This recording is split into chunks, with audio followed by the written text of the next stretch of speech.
તમારે પછી લઈ જાય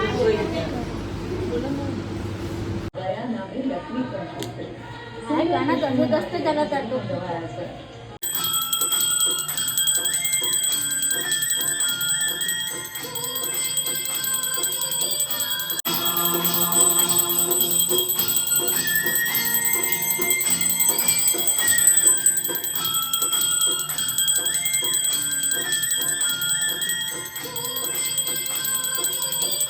જય શ્રી કૃષ્ણ, રાધે રાધે, ગુડ મોર્નિંગ.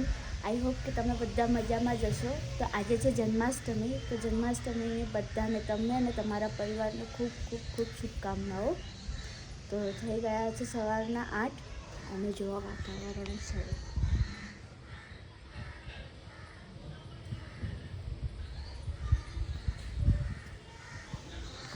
તો કંઈ નહીં, આજે બહુ તૈયારી કરવાની છે. તો તમે આજે બ્લોગમાં કન્ટિન્યુ રહેજો. આજે બહુ બહુ બહુ જ મજા આવશે.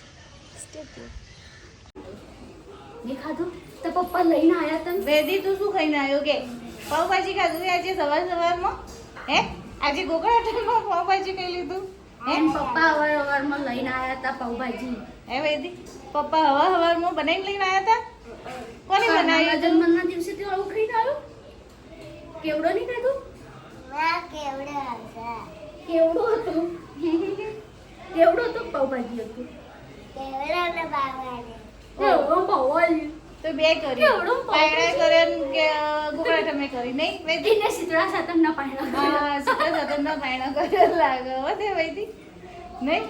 બધાને કહી દે હેલો બોલ, હેલો બોલ, જય શ્રી કૃષ્ણ બોલ. બધાને જય શ્રી કૃષ્ણ બોલ. આમ જોઈ કે તું ડાયલ છે ને, જો તું તું ડાયલ છે આટલો ને. મોટો થઈને બોલતો નહીં, આવું મજા ના આવે. જો હું બધાને કહી દે. અમારા કાનાજી સરસ તૈયાર થઈને બેહાડ દીધા છે. અને આજે જન્માષ્ટમી છે એટલે નેતુન પપ્પા જુઓ તોરણ બનાવવા માટે બેસી ગયા છે. પાલવનું તોરણ બનાવવા માટે બેસી ગયા છે. આજે કાનાજીની એન્ટ્રી થવાની છે એટલે સરસ તોરણ બનાવી દીધું. તો અહીંયા મમ્મી બનાવી રહ્યા હતા રાજગરાનો લોટનો શીરો. તો હું તો અહીંયા બેસીને જોતી હતી, પણ મમ્મી મસ્ત બનાવે છે ને, તો મેં વિચાર્યું કે લા તમારા બધાની જોડે બી શેર કરી લઉં. તો મમ્મી તમારે કેવી રીતે કર્યું? રાજગરા આજે જન્માષ્ટમી છે એટલે રાજગરાનો લોટનો શીરો બનાવવાનો છે. એટલે પહેલાં ઘી અને રાજગરાનો લોટ મોટો લેવાનો, ઝીણો નહીં લેવાનો, બરાબર? તો એ પહેલાં લોટને શેકી દેવાનો. કેટલો લીધો તો લોટ? એવું કેટલું લીધો તો એવું નહીં, આપણે 3 જણા છીએ એટલે આપણે કેવી રીતે ખાઈએ છીએ એ ઉપર રહે કે આપણા ઘરમાં કેટલી ક્વોન્ટિટી વપરાય છે, બરાબર? એટલે હું ને એટલે આપણે અટકાણે જ લઈએ છીએ. અટકાણ જ હું બધી વસ્તુ લઉં છું. કોઈ માપથી મારે કશું હોતું નહીં. એટલે મારા નેન્સીન બેન ઓછો ખાવાનું હોય છે, પણ એમ પપ્પાને ભાવ જ હતો, એમ પપ્પા ખાઈ દો રાજગરાનો શીરો. એટલે તમે આ રાજગરાનો લોટ અને ઘી બંને શેકી દીધું. હા, એ શેકાઈ જાય ને એટલે પછી આ ગોળનું પાણી કરીને મૂક્યું છે તે એ ગળીને અંદર રેડી દેવાનું. ક્યાં સુધી શેકવાનો લોટ? થોડો લાલ જેવો થઈ જાય ને રાજગરાનો લોટ પછી કેવું થાય, થોડો હલકો શેકાઈ જાય ને તો કેવું ફટાફટ ઘી છૂટું પડી જાય અંદર. નહીં તો લોટ જો હલકો શેકાયો ના હોય ને તો પછી ઘી જલ્દી છૂટું નહીં પડતું. અને એક બાજુ પાણી એવું પડે છે એટલે હવે ફટાફટ આપણે પહેલાં ગેસ ધીમો કરી અને ગોળનું પાણી અંદર રેડી દઈએ.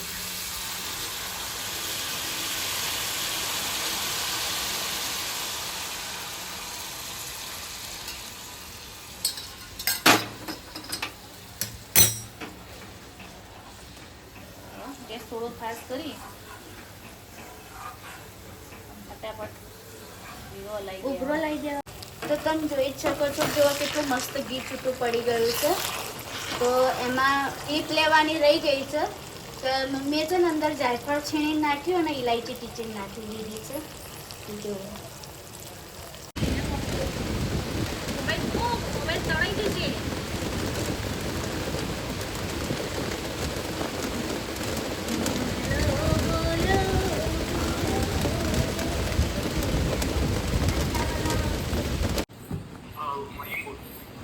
તો એના જોઈ લે છે. રૂકમણી બોલું તો શું? રૂકમણી તો વરસાદ બંધ થયો હોવાથી કબૂતરને કેટલું બધું ટોળું આવી ગયું છે. અને એક આ ભાઈ છે જે એમને ઝાડના જે દાણા આવે એ નાખ્યો છે. તો હું અને મમ્મી બંને અહીંયા આવી ગયા છીએ કેક લેવા માટે. મને આ ગમે છે, બટ હવે આપણે જોઈ લઈએ કે મમ્મીને કઈ ગમે છે.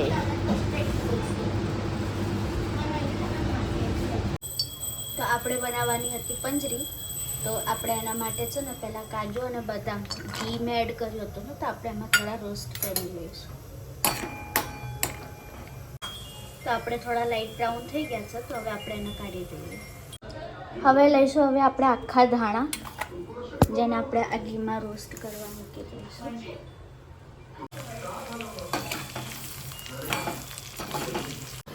તો આપણે બનાવવાની છે મોરૈયાની ખીર. તો મેં દૂધ ગરમ કરવા મૂકી દીધું છે. અહીંયા ધાણા શેક્યા હતા, તો જે કઢાઈ ગરમ હતી તે એમાં ટોપરાની છીણ નાખી દીધી છે. ધાણા શેકાઈ ગયા છે, તો એની અંદર વરિયાળી અને અજમો બે મિક્સ કર્યું છે. તો ખીર બનાવવા જે દૂધ મૂક્યું હતું એ ઉકળી ગયું હતું, તો મમ્મી એમાં ખાંડ અને કેસર એડ કર્યું હતું. અને હવે છે ને એમાં મોરૈયો એડ કર્યો છે. તો મોરૈયો એડ કરી દીધો છે. તો હવે ધીમા તાપે આપણે એને થોડી વાર ઉકાળીશું. તો ઇલાયચી એડ કરી દીધી હતી વાટીને. હવે આપણે થોડું જાયફળ ઘસી દઈએ.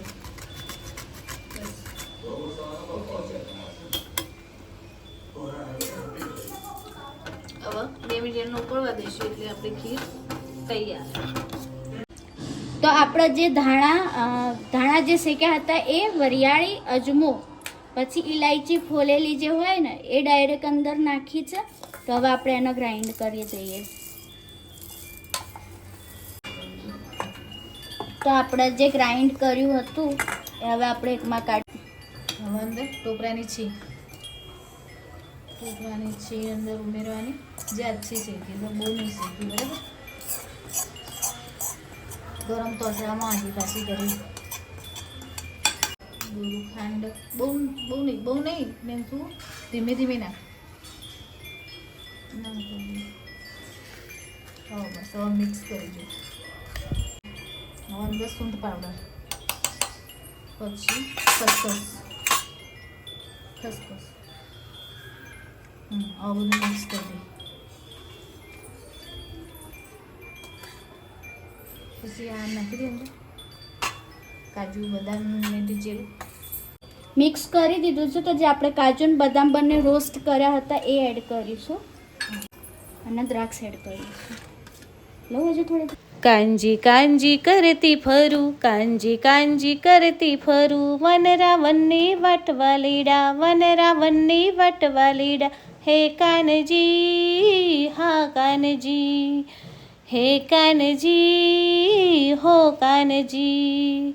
તમ વિના સુનારસ, તમ વિના સુનારસ, સોના ગોકુળ ગામ કાનજી, સોના ગોકુળ ગામ કાનજી. હે કાનજી હા કાનજી, હે કાનજી હા કાનજી. હો સોનાના મહેલ છે અમારા, નાના છે ગામડા અમારા, મહેમાન થાઓ ને અમારા, દાસ છીએ અમે તમારા. કાંજી કાંજી કરતી ફરું, કાંજી કાંજી કરતી ફરું, વન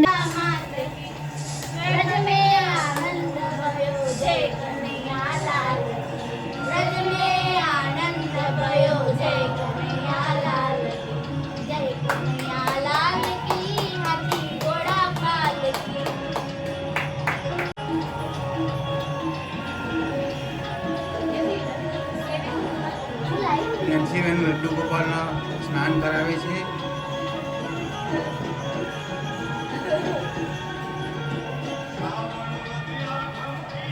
લડ્ડુ ગોપાલનો જન્મ થઈ ગયો છે. લડ્ડુ ગોપાલના લાડ લડાવે છે.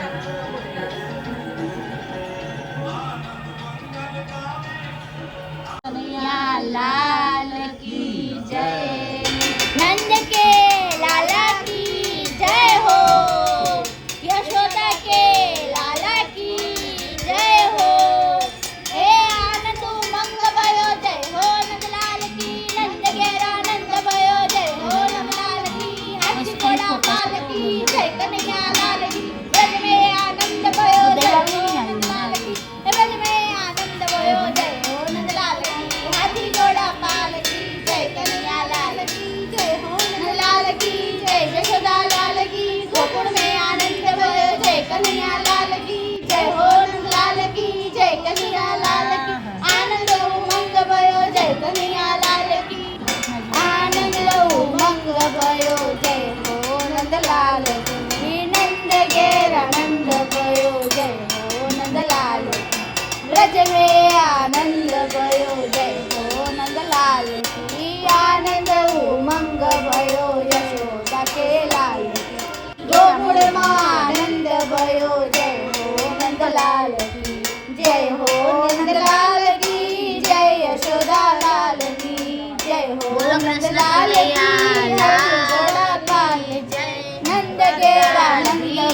Ganesh.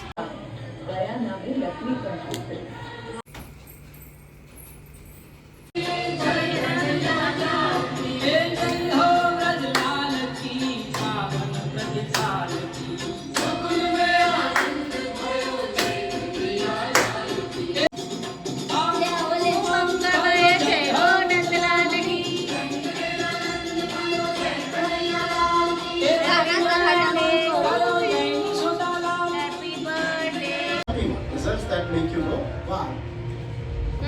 Happy birthday to Kanu સગલે મસ્ત કેક લાયા છે જો વેલા વેલા આવો મારા કાનજી જમવા પધારો મારા નાથ રે વેલા વેલા આવો મારા કાનજી ગામના પછવાડે મારું ઝૂંપડું